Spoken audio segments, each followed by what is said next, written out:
Yep, I'm ready to go. Okay, so we'll call to order. 7 o'clock.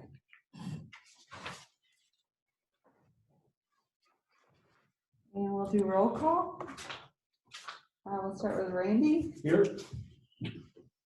Kevin, Here. Doug, Here. Gary, Here. Chief Tony. Yep. Present. And I still think we still don't have the we flag, still do so not we have can the skip flag. that.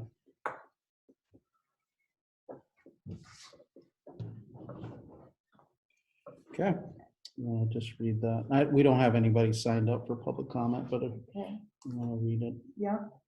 This public comment, this is an opportunity for anyone to address the Public Safety Committee on any issue.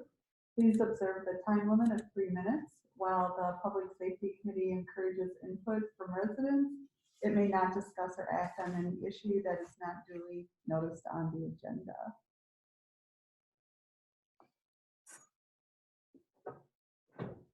Okay, I have nobody scheduled for public comment, and I have no emails that requested me to make any kind of comment. All right, we will move on to number 5. Approval of minutes from the November 17th meeting. I will move to approve the minutes. I'll second.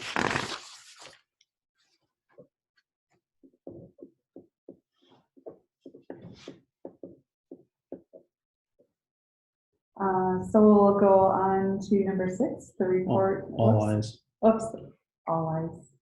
Aye. Nay? You're all good? All eyes. All ayes. Okay, number 6. The report of the Public Safety Committee officers, and I guess we're just I'm excited to look at the taser and the less than lethal. I'm discussing that tonight. It's been pretty quiet here in Cross Plains, so that's exciting.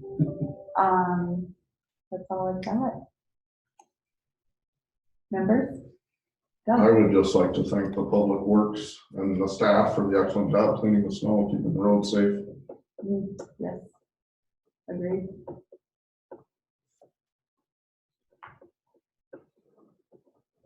Anyone else?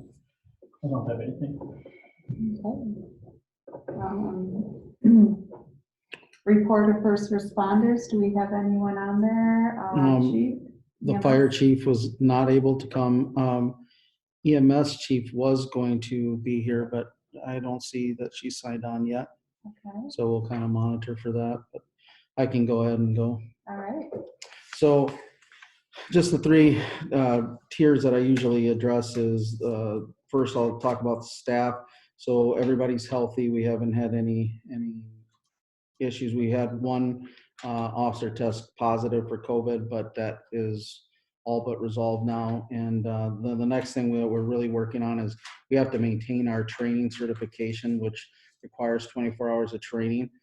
Most all training across the state and other states is canceled. So we are doing a lot of virtual training, which really makes things challenging because some of our officers, due to their years of experience, are no longer really getting anything out of introductory courses you would see on a webinar. You kind of need the hands-on stuff, but we're meeting those trainings, and I'm trying to be creative with that training.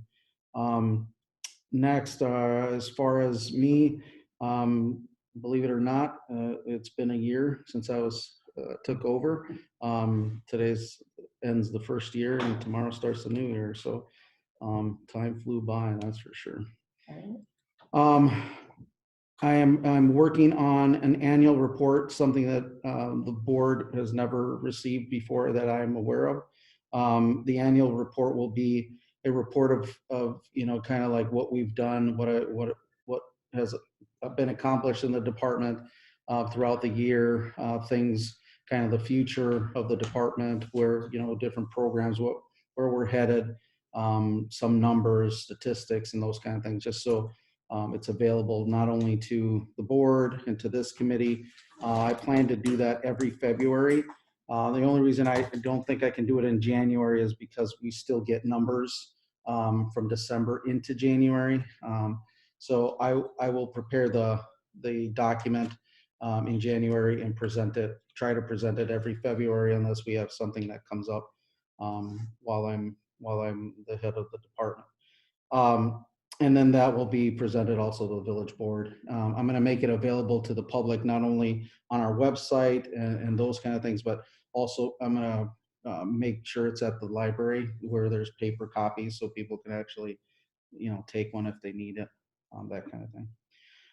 As far as our department, so as part of that, that annual report, you'll be getting some of these numbers, but I just thought I'd just highlight some of the things that we've been working on within the department within this month. One of the things that's up this month is our thefts. That's gone up. We've had 5 thefts this month, which is prior month we had 0. So we've had some uptick in thefts. I was asked recently what our top calls are for the department.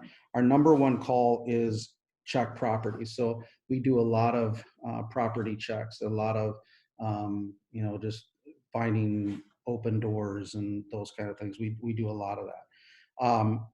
With that, we have a high amount of assist ambulance calls. And another one that we have a high amount of is information calls, which that just is when people want to stop by and provide us information about what's going on in the community, which is kind of telling about our police department, because a lot of communities are not heavy in that coming to the police department to tell them things, and we have had over 147 different cases where somebody has come to the police department and told us something. That's huge. So that's a big deal. So in comparison to last year, so this is in comparison to last year, we were at 104. So we're about equal trend. The biggest one that I could see is when I first got here, one of the biggest things that I was hearing all over the community was traffic complaints, basically speeding, running through stop signs, those kind of things. So last year, there was a total of 94 traffic warnings, which means it was 94 traffic stops where somebody was warned for something like that. In comparison to this year, we had 269. So obviously, I took that and made sure the staff understood that, and they stepped it up by 150%. So those are the kind of things that we've worked on. That is one of our high volumes.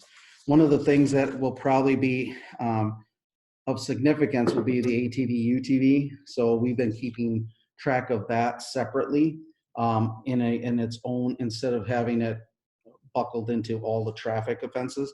So as of last year, so this is, I went all the way back to the first, but we had a total of 8 or 6 complaints. That's it. We had 3 in August and 3 in September. None which resulted in citations. They were all, and if I remember correctly, I think half of these were the complaint came in and the person who complained didn't understand the law that they were complaining about, or they didn't understand that wasn't included in the ordinance at that time. I also know for a fact that three or 4 of these complaints, I'd have to look back, are from the same person. So we have one person who's reported, 4 different complaints. Yeah, it's just confirm then 0 citations on those. 0 citations, yeah. It has not been a problem as I think people thought it was going to be. Now, to be fair, the season was cut short because of what's going on with COVID and people, so I don't know, if the trend will continue, but we saw a similar thing happen we saw a similar thing happen in Darlington. We saw a lot of complaints and a lot of complaining or nervousness of it, and then and then we had not a lot of complaints. So I think it'll be okay. So What were the thefts? What was involved in the thefts? The pattern? no pattern. I mean, we've had thefts from like food. So we've had probably that I can recall probably 2 or 3 thefts where somebody was stealing food. So those some necessity type thefts. We've had a couple of, you know, younger kids maybe going into like the Quick Trip and, you know, shoplifting type stuff. Nothing major. All retail. theft stuff. Retail type thefts, those kind of calls. And so I will probably break it down when I do this. So total thefts this year, we've had 24 for 2020. So what I will probably do is break it down into, okay, which ones, how many were retail, how many were those kind of things. So you'll have a little bit of understanding of that. That's pretty much it for my report. I mean, it'll be a lot more detailed when I do the yearly report. And then it'll be something you can take with you. Anybody have any questions? Just questions related to, you know, a lot of us follow social media, and we all represent this committee, try to just listen and look for themes, right? Which is kind of what you have to do on a daily basis too. So the dog situation is ongoing. Do you see from your perspective on reports anything We're not new getting- or something, anything we need to try to address within public safety or as a village? I don't think so. I mean, we did have, so like this current month, we had 0 dog bites. So we did, during the summer months, we had a big uptick. So we did have 7 dog bites this year, which in comparison to last year, we had 1. So that's a heck of a turnaround. But we had a lot more people walking dogs and a lot more of that activity, and maybe dogs that aren't used to being out. Right. You know, there's a lot of that. But as far as dog complaints, year total, we're at 42 with regards to like stray dogs running around in comparison to last year, which was 17. Okay. So if you're hearing that, it you know, we're getting the complaints. We've issued citations, especially with dogs that are defecating on property and those kind of things. As far as the leash law, I haven't even seen 1 violation. Everybody that I see is walking their dog, or they're doing a good job, you know, putting the dog on a leash as soon as they see us Quickly, coming. yeah. So we're not getting the complaints of that.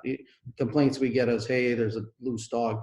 And actually, it'd be interesting to find out. I don't know if I could do that without reading every individual report, but a lot of our dog complaints come from the actual owner calling us, letting us know, hey, my dog got loose. If you see her, you know, Oh, sure. help us find, you know. So there's a lot of responsible people. So I think the biggest issue that we were seeing was the you know, the defecation and those kind of things all over town. And I think that was more summer months because that's where everybody was out and actually seeing it, that kind of thing. But I don't think I'm seeing so. more of it now. Part of it, I think, is it's colder. People think that it's hidden if it's in the snow. You know, it's just little things like that. And our dog volume, it'll be interesting from a licensing standpoint to see if most of those get reported for village, you know, reporting of their pets. But no different than us in a lot of the village.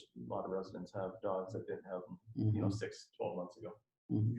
So spike in canine population, Yeah, and I think it's kind of the thing to do now.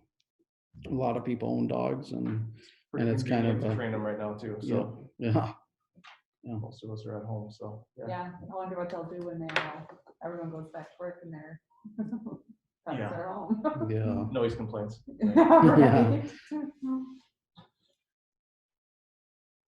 Okay. You good? Yeah. Unless anybody else has any questions. Oh, it's been busy.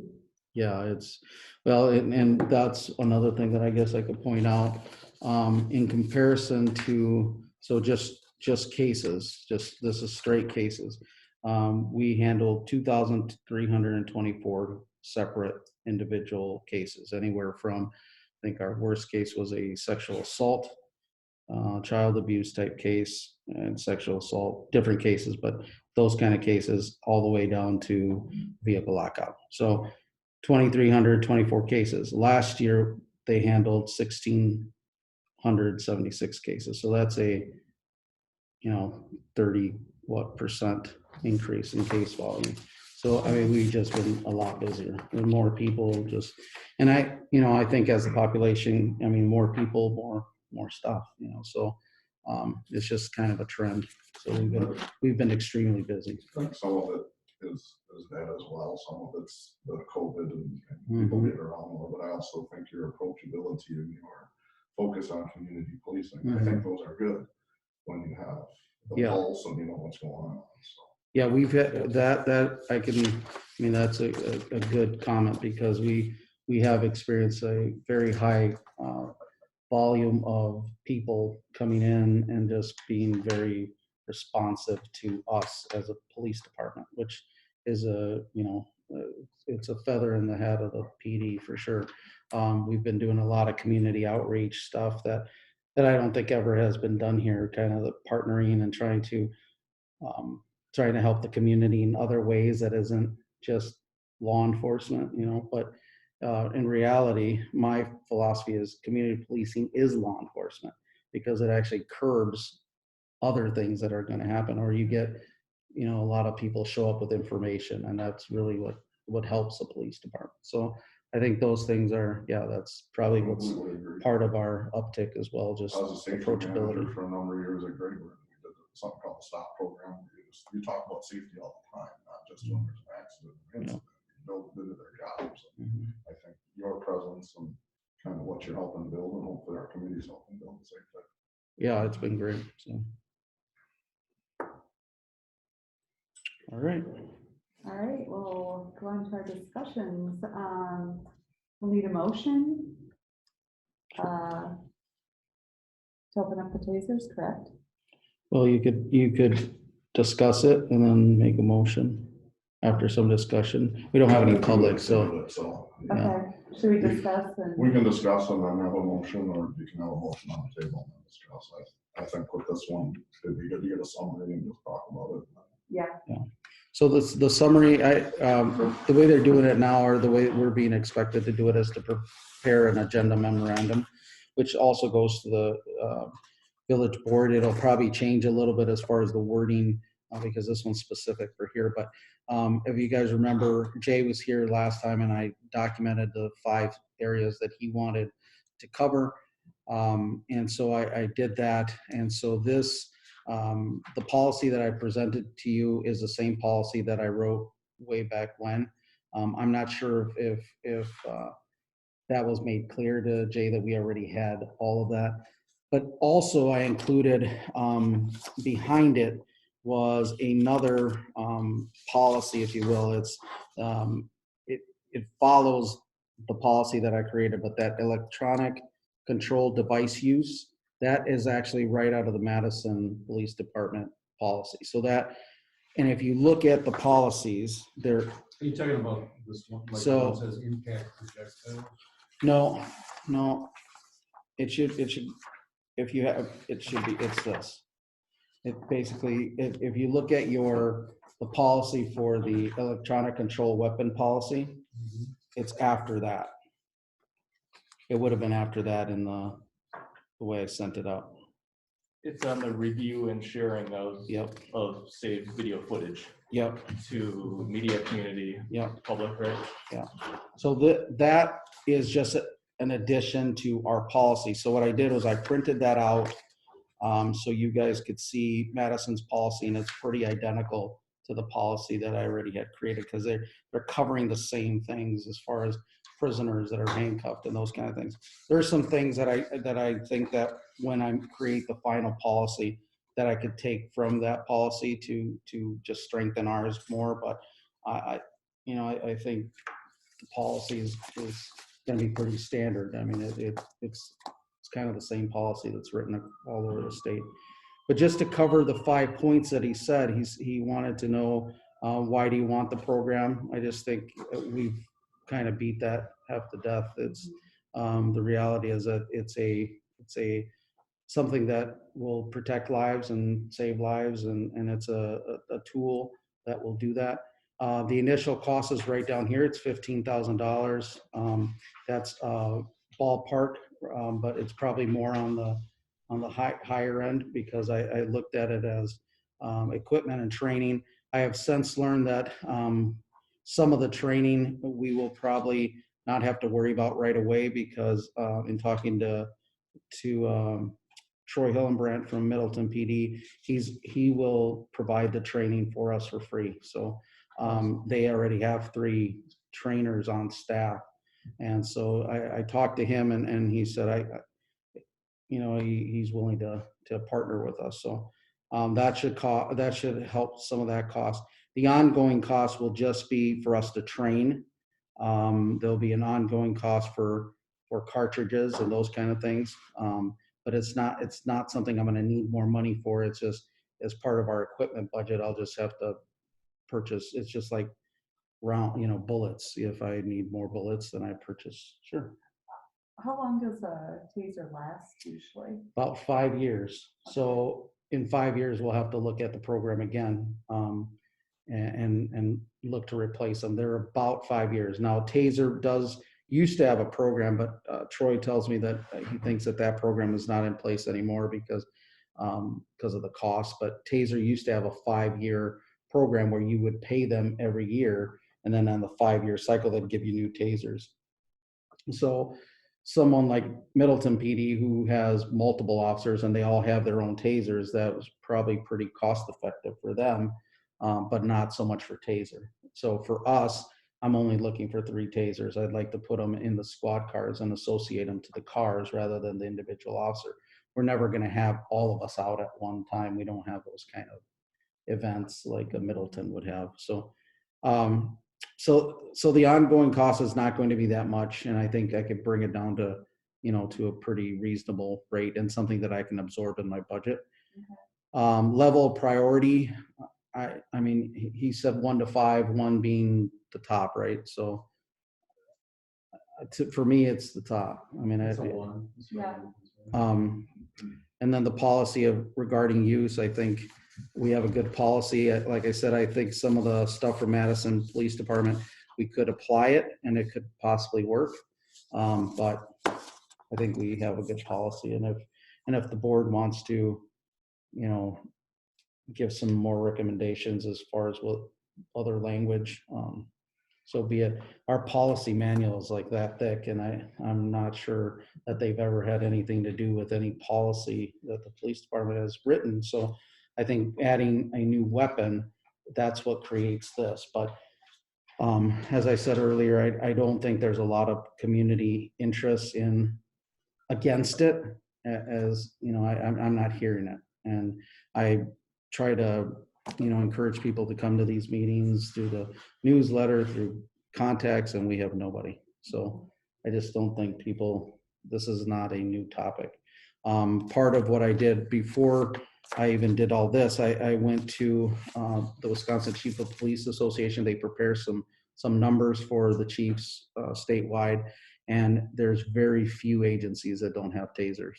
I mean, it's very few, and that will be kind of my explanation to the board when I do present, even have those numbers, like there's only 6 agencies, or I think I counted today 8, and we're on that list. So it's interesting, but I'm not sure my voice represents the community, but my gut tells me that if you're going to ask the village residents if they assume that our PD has tasers and non-lethal devices, they would assume yes. Yeah, that's what my gut tells me.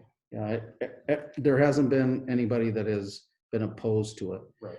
Especially with the cost being $15,000 is not a lot of cost. So real quick question, super generous for Middleton, Troy to extend that training.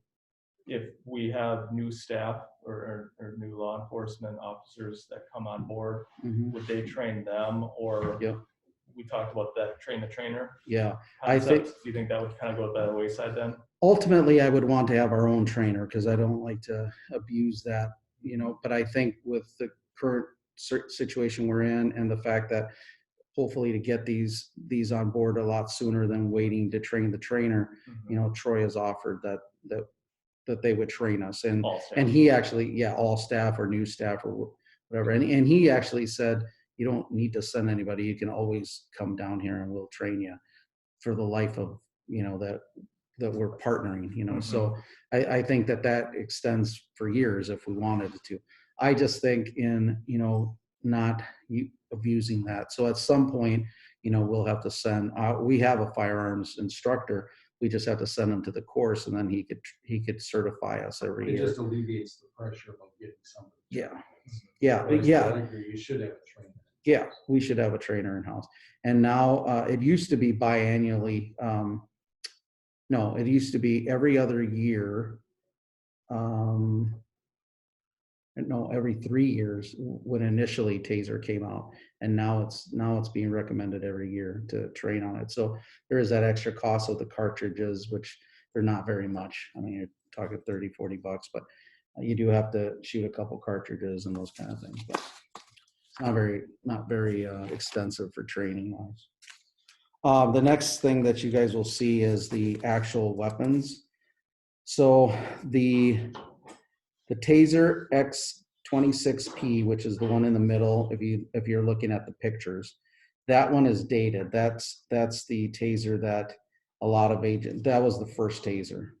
I think they had it without the P, they had an X26, but technically that's the same one. What we would be looking at is the Taser 2, which is the one that Middleton carries. It's a 2 cartridge Taser, so it would have capability of shooting one and then shooting the second one if needed. The X26P, they don't make them anymore, and that one you actually had to shoot the Taser and expel the cartridge and then load another cartridge. The Taser 7 is highly advanced. This one has the capabilities for cameras. It's kind of a smart weapon. There's still not a lot of data on it. It's a lot more expensive to maintain. But with us trying to just get past normal body cams, I think this would, you know, I don't think that this would fly for us. And in all honesty, that I haven't even heard of very many agencies that have the Taser 7. It's very advanced. So Taser X2 is the weapon that I'm looking at. Okay. You can see the costs and the comparisons. And for the board, I'll probably have to, so I kind of showed you the law enforcement pricing of what it would be, you know, how many of each I would need. I present that to the board once it happens, but it comes up to about ballpark about 13,000 with everything that I would need to start up. And then taking out, I mean, as soon as I can train an officer, we're going to train an officer. I mean, I'm going to take up Troy, but as soon as we can train somebody, that's what our goal would be. Other than that, unless you have any questions. I'll just make a quick comment. I'd agree with what Kevin said. It's kind of surprising we don't have it, but when I worked at Springs about 10 years ago, there was an incident where Paul Hoonan was a musician in the city of Madison.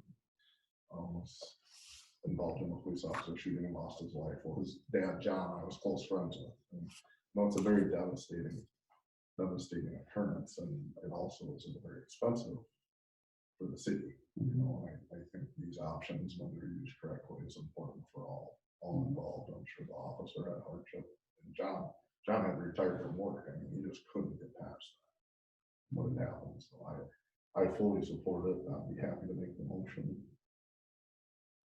I make a motion that the Public Safety Committee recommend to the village board to approve the program as presented, and also with a little more of Chief Tony's details added.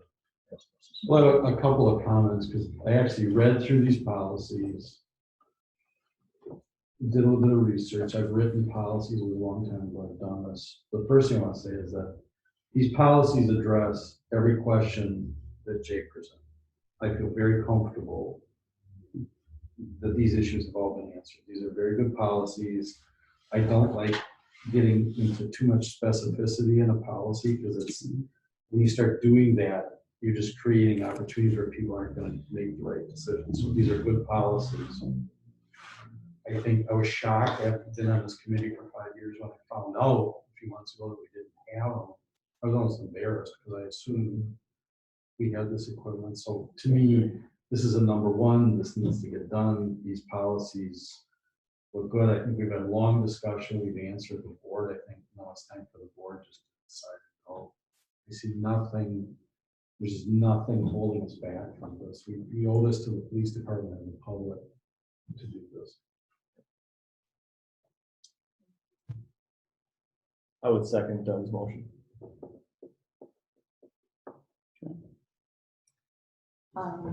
All in favor? Should we do a roll call on this? Or? Sure. Yeah, that'd be fun. I'm fine with that. Yeah, okay. So Doug? Yes. And, Yes. okay, Yes. Yes. yes. Okay.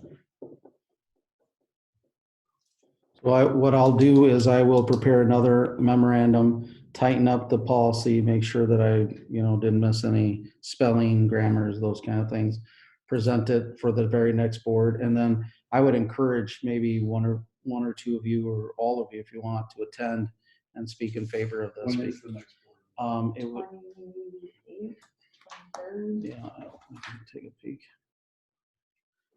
What night of the week is that? a Monday. There are Mondays. It is the 25th What time is it? at 6 p.m. 6. 6. I work till 8 p.m. on Mondays. You can Well- also submit it by email. Well, and in all honesty, our topic won't be, it'll be 2 hours before they get to us anyway, but if we're lucky, yeah. Okay. So, I think we should plan on attending that meeting. Yeah, I- Support on this. I just think I think it would look it's good. gonna come back to us again, like if somebody has something, maybe there's something we can answer.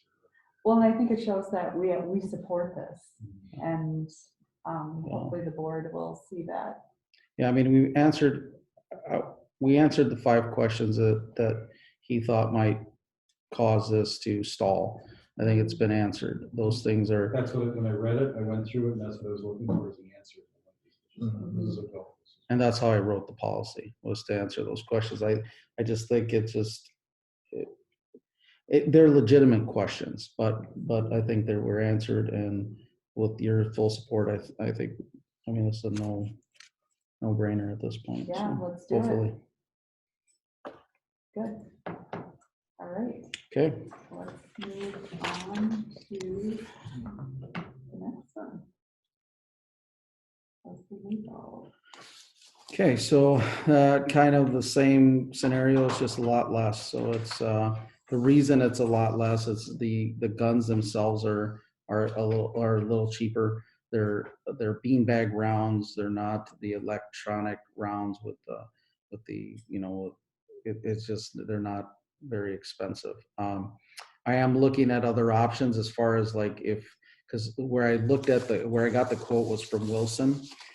They are struggling to get the guns made. They were being made through Remington, and because of COVID, the production has kind of slowed down.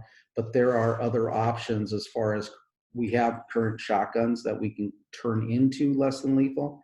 I've talked to the former chief, Tom, and he knows how to break those down and turn them into less than lethal. So we could, if push comes to shove, just to get it accomplished and get them in the car, we could, it'd be a lot less, and then get those in the squad. But ultimately, I want to get a new gun that actually deals with beanbags, the right equipment. But again, that covers training in that amount. I included the pricing in here. The only thing I didn't include was actually the beanbag rounds. They're $35 for a pack of 5. So I mean, I would need several to get them all trained. They probably should shoot 5 or 10 just to practice, that kind of thing. And then they would just sit in the squad if we ever needed them. So I've seen both of these pieces of equipment in use in my former department, and where we could have used deadly force, and we used these two equipment, and that those people are still alive. So, and that was in Darlington with 2,500 people, rural community, not right outside of Madison. So these are long overdue. Yeah. Those reloadable. Yep, it's just like a shotgun. So it's, oh, the Yeah, bean sorry, bags. the bags themselves. No, the bean bags They're are one-time not. use? Yeah, Okay. yeah, they're one-time use. So other than that, unless you have any questions, policy again was written the same, and then that impact projectiles is taken right out of the Madison PD policy with regards to these kind of weapons. They carry these weapons. And so our policy is mirrored to that. And this is something I just obtained, so the policy was written in the same fashion, covers the same angles. In the annual report that you'll be providing, do you have stats? Would that be included in there about weapons drawn? I don't, yeah, I guess I could look Just in through. case that gets asked, Yeah, just How to many? have that in your back pocket. yeah, just in case. Yeah, I can do some checking to see if, I don't think, we don't prepare a report if a weapon is drawn Mhm. unless there's force used with that weapon, In addition to that, okay. you know, so, because, I mean, at a traffic stop, if somebody comes running back at you, you know, an officer may draw their gun until they can see their hands and then reholster. Mhm. Guns get drawn at every open business that we find. If you find an open business door in the middle of the night, you're pulling out your gun and searching that building as though you have to assume somebody's inside, Mhm. burglarizing at 1 a.m. So the guns get drawn a lot, and even in those kind of cases. So it would be kind of hard to, but Yeah. use of force cases is something that I can, you know, try to look at. If you were For going that to report. guesstimate how It's- often the non-lethal weapons would be used under normal conditions or Yeah. based on Well, history, you know? This year, we could have used that non-lethal at least twice. So we had one shots fired case, which we didn't, by the time we got to them, they had already fled town in a stolen vehicle. But the other one was where we actually caught them in the act, and the gentleman had a knife. And so we could have, and the deputy that was on scene did have a taser on him. The only option we had was lethal force. So we had our handgun out. That would You have been could- appropriate in yeah, that situation. it would have been, yeah. So, Okay. but again, you know, with, if the officer would have been alone, you know, maybe less than lethal would have been appropriate depending on the distance between them and the knife and those kind of things. So, And just to clarify, I'm not saying that you need so many incidents to justify. I Mhm. think one incident over years yeah, is plenty to justify. yeah. Well, and I not think even it's having what any, we have. not having no incidents would, you know, it's just a matter of time before something does happen where you Exactly. need it. I've heard stories where they enact a program and then the very next week you actually used it, you know. So yeah, this is a problem lying in wait, and we need to at least have the options. If not, we're going to be answering that question in a court of law. Okay. Want to make a motion? What do we need a motion The less than lethal shotgun program. on? I'll make that motion. We accept the policy as presented and direct the board to take appropriate action.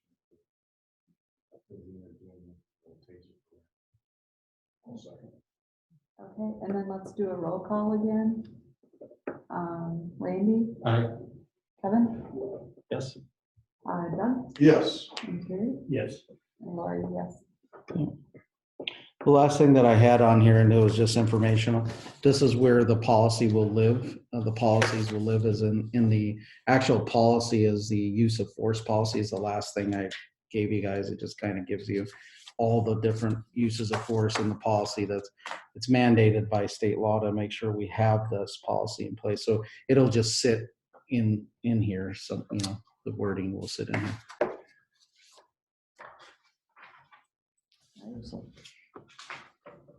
Nice work on that. Yeah, it was Yeah, great. thank It you. It's a lot was of work. good reading and, yeah. good Mhm. job. Future items of discussion.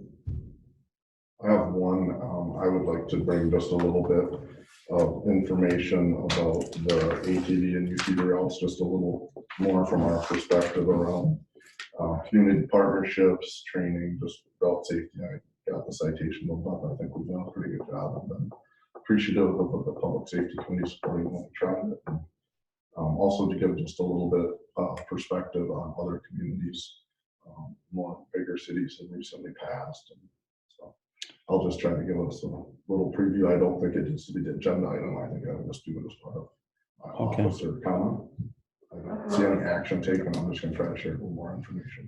Perfect. Great. The only thing that I have is I will present the annual report, hopefully barring something catastrophe happens that I can't, but I plan on preparing that throughout the month and getting that to you guys in February. And then the only other thing that I was gonna put on the agenda is the body cams. They wanted us to start discussing that. I think that will be a little bigger beast to kind of mull over.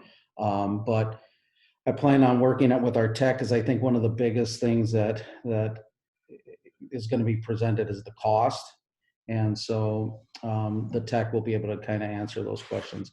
We had body cams in Darlington, and there wasn't a very big cost. It was the cost of keeping, them in a hard drive, and then making sure you had the policy enough that after a certain amount of time you could get rid of the videos. And so I don't think it's going to be that big of a cost as people think.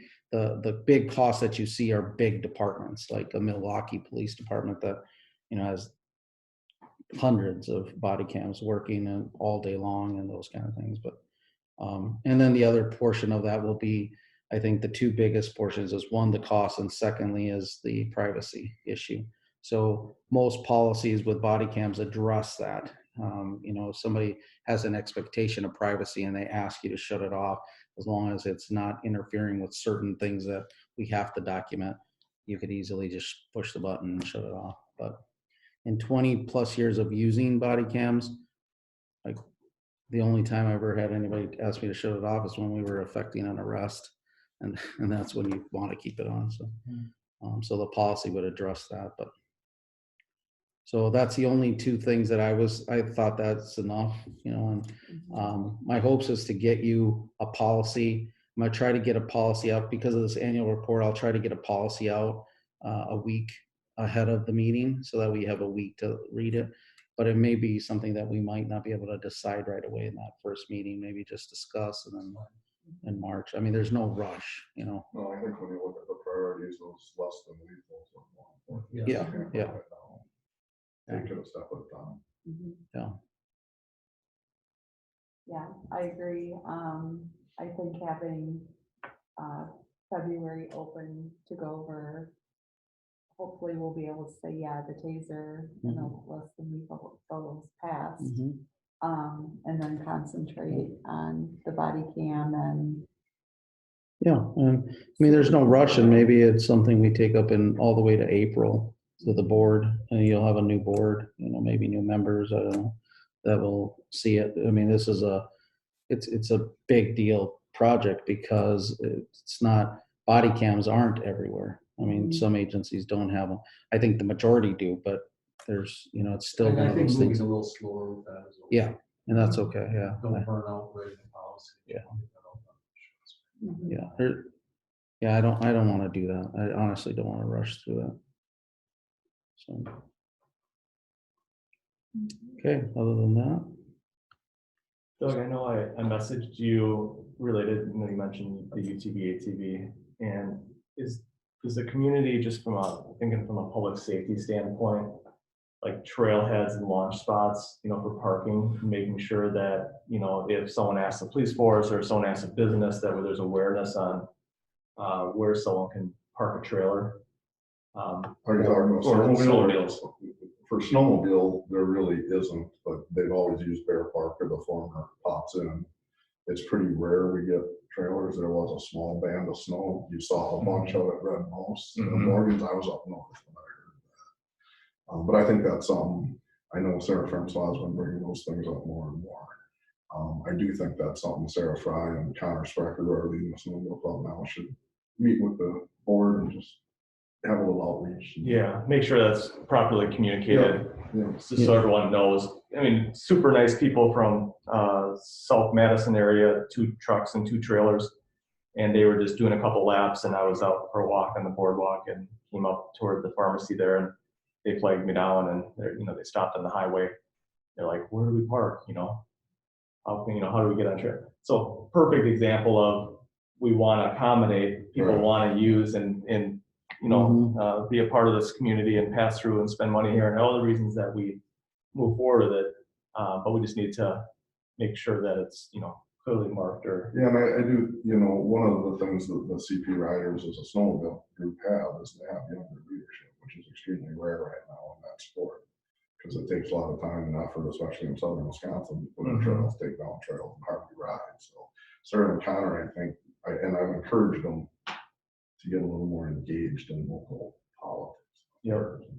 I will mention that to them as well. Okay. I think the biggest thing that I heard from, I attended the Parks Committee meeting because snowmobiles were on the agenda.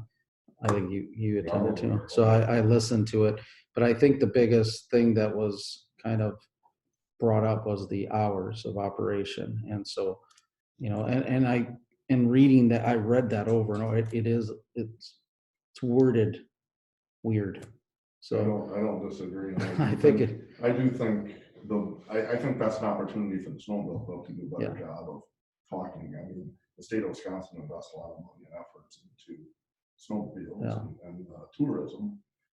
And it's really done on the back of volunteers, and sometimes the volunteers don't do as good a job on that end. And I do think there's an opportunity there for them to do it. I have heard it's being left off the village board agenda, so I don't know if it's been cleared up or what, but. My suggestion to Mike was to meet with Connor and Sarah and maybe myself, because I have a little bit more of the history from being the past president for a number of years. But I do think just kind of educating. I do think that 10 a.m. to 7 p.m. was when there was a little more extra double lots and rural areas, and kids would go all night round and round. As they're charging for out-of-state passes now, so to have somebody come into our community and cut off a trail that gets you somewhere, it doesn't seem quite right either. Yeah. I was just up in Marquette, Michigan, and the old top pit spot had 3 sleds at it, because they're shut down, and our small businesses are hurting pretty bad. So anything that Snowmobile Club or our ATV club can do to help them, we're going to try to do to help them. Great. And UTVs, ATVs, someone asked me, or someone told me that they can go on snowmobile trails. That is not the case, right? 100% false. Perfect. Okay. 100%. Good clarification. Any other discussions or for next week? Okay, or next month, I'm sorry. Next meeting date. It lands on February 2nd at 7 p.m. We might all be really happy, right? Super Bowl. Oh, man, that's all. You said the village board meetings the 25th. Yep. Yeah. And I don't know if you get my text messages, but I could send you a message and say, hey, we haven't discussed it yet at 8 o'clock. I'll see about maybe if I can get out of work Okay. a little early. Yeah, I mean, you're all welcome to attend it. It'd be helpful, I think. I'm going to be I think actually we there, should- I think we physically should there. be there. I plan on being We can go physically back there. and forth. Are they at 7 also? Or at 6. I will try out of town. I'm trying to think. We won't be able to all be in there. No, So it's I think Oh, it doesn't, I it think only there's- includes 10, right? Only I 10. don't even think it's that many. I don't know. I'd have to ask Bill, but It's 10, but Well, that's with the staff though, or with the no, board. without, the board without the doesn't board. count. The board or staff, you don't count in those 10. Yeah, I think there might be 6. I'd have to ask. Yeah, I'd have to ask. I'll ask Bill. I'll remember to ask Bill and send you all an email. okay. Otherwise, I think even being on Zoom and, you Yeah, know, yeah. would be I great. mean, you can register to make a comment. Yeah, So I just think if I'm presenting something and he knows that I'm all for it, so it's obvious that I'm presenting it, but I think the more he hears it yeah. from this committee, I'm sure I could have round up a lot of even community members, but I thought that's not necessary for. Well, I think it's okay to note a roll call was taken even within the public safety committee, Yeah. that it was unanimous. Express our extreme support Mhm. for this, so let's get it done. Mhm. Yep. We've had a lot of meetings, and everybody's done their due diligence. Yep, agreed. Okay, motion to adjourn. I'll move that. Second. All right. All right.